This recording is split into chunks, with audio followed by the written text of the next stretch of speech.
Alright, welcome back to another fantasy video.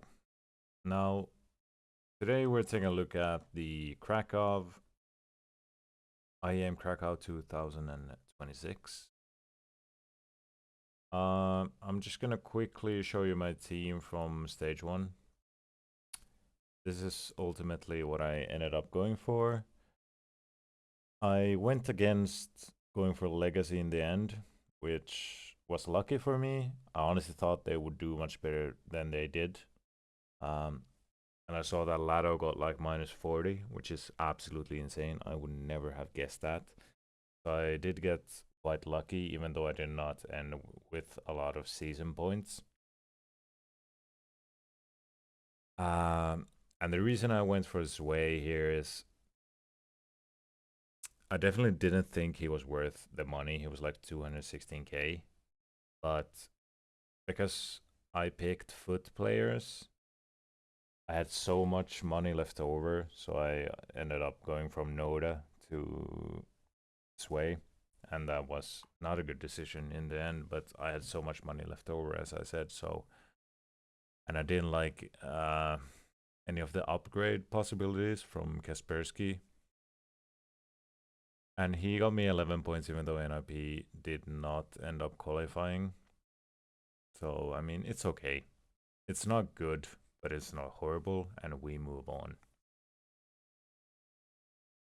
Now, quickly looking at the brackets and the groups for IEM Krakow.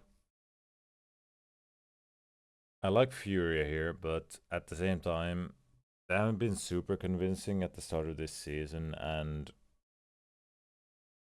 it's kind of a wild card how well Mongols and G2 are gonna play. And also Foot are a decent team, so I don't see them like as absolute favorites to get to the upper finals here. I see them definitely as favorites, but with the pricing that they have, it's just really difficult to fit them into your team. Like, I like Yuri and Yakindar, but it's super difficult to fit them into your team, as I said. Navi Paravision is a super interesting opening round game, and obviously Paravision have the momentum going into this game, and I don't know. It's real difficult to call who's gonna take this one. It really depends what Navi we're gonna get. The only game we've seen this season is an online game against Monty, which they of course lost. But I wouldn't be too surprised if Navi take this. So it's definitely difficult to say, and that's why even though Navi and Paravision's pricings are quite good, I just find it hard to go there, especially with Spirit lurking on the same side of the bracket. And I do like some Spirit picks. Moving into Group B. Vitality are the obvious favorites here, even though they haven't started off the year like very convincingly. But it's still Vitality, and they're playing against BC game, and then either FaZe or 3D Max. I would guess FaZe. They should be in the upper finals any day of the week here. I don't see a reason why they shouldn't. But again, unfortunately, the pricing for Vitality players is, as expected, very high. And the only player I can reasonably see myself going for is Messi. So that makes the draft a bit more difficult. I like Mouse, but at the same time, I think Falcons are going to sweep Aurora. And they should beat Mouse here. So even though they have a very inviting opening round game against NRG, it's again kind of hard to really pick them, even though the pricing is okay. Like, I like Torchi for 203. Jimmy has not been at the same level that we used to see him at back in the day, but I do like Falcons here. So yeah, essentially the teams I like are Falcons, Vitality, maybe Mouse. Maybe Mouse if you want to take a chance. And Spirit or yeah. Honestly, on this side of the bracket, it's super difficult because I feel like Fira should get to the upper finals, but I wouldn't be too surprised if they don't. So I like Spirit, even though they have been having some hiccups. But Paravision are obviously the informed team here, so I don't hate picking Paravision players either. But they're not really in my consideration right now. And obviously, it's the tournament starts today, so there's not too much time to think about it. So, as usual, I'm gonna post my team in my description so you can follow along if I make any changes afterwards. But the way I see it, the only player I like from Vitality with their pricing is Messi. That's pretty much what I'm thinking. And Yuri or Yakindar could be okay. But what I'm thinking here with Falcons is that I like Kyosuke, and I think I'm gonna pick him. I think Nico's stats are gonna go down a bit again when they had a stand-in for Kyosuke for the land portion, obviously, and they did very well. But I think Nico is gonna regress a bit on the kill side, as well as Tesses. And Kixan has usually been quite good for me. And now we finally arrive at Spirit, and I feel like Sontex is just too cheap to ignore. Like, I feel like I can't see myself not going with Sontex because he's so cheap. Like, I don't know what this pricing is, why Magix is 11k more expensive. I find that absurd, to be honest. And that leaves us with 200k. So it really depends. Do I want to double up on Spirit with Tenier? Because I feel like he's super cheap as well. Obviously, he has not reached up to the level that he had in Heroic, and that is understandable. But I feel like Spirit should definitely 2-0 Astralis here. And then it's kind of tight if they will win this upper semifinals game.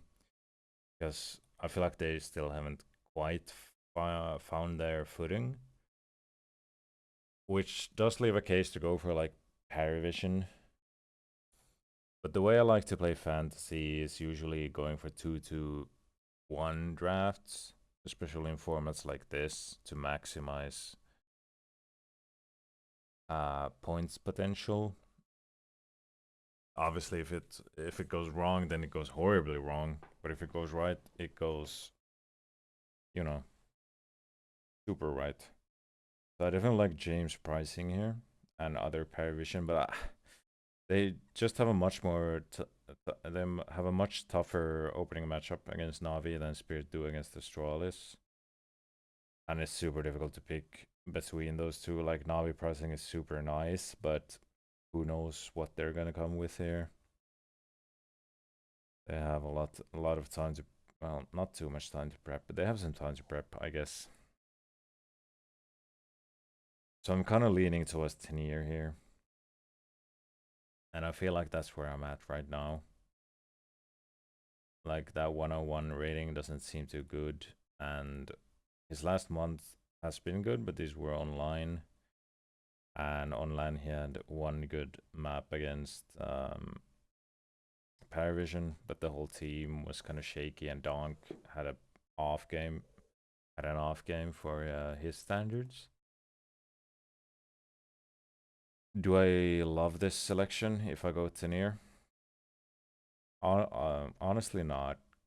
No, because I have Kixen who can either be like a decent player or absolute like absolutely tank my team.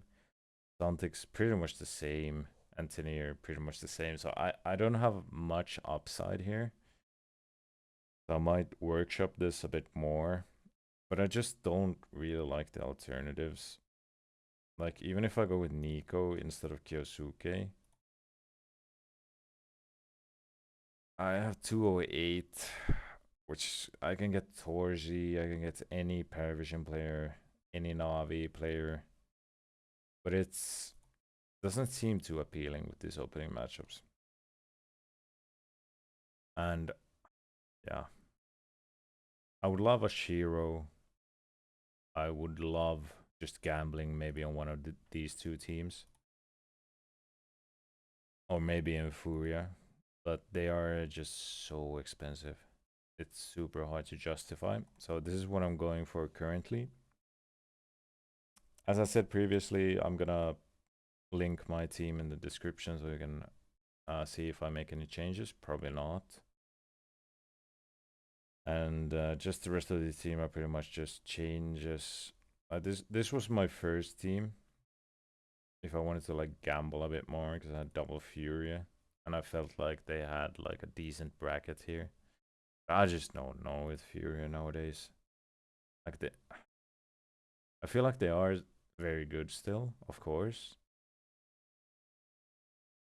but I don't know if I can justify the pricing on these two players.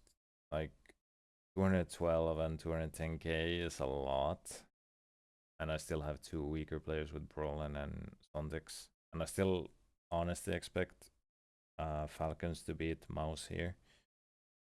So yeah, this is what I'm going with currently.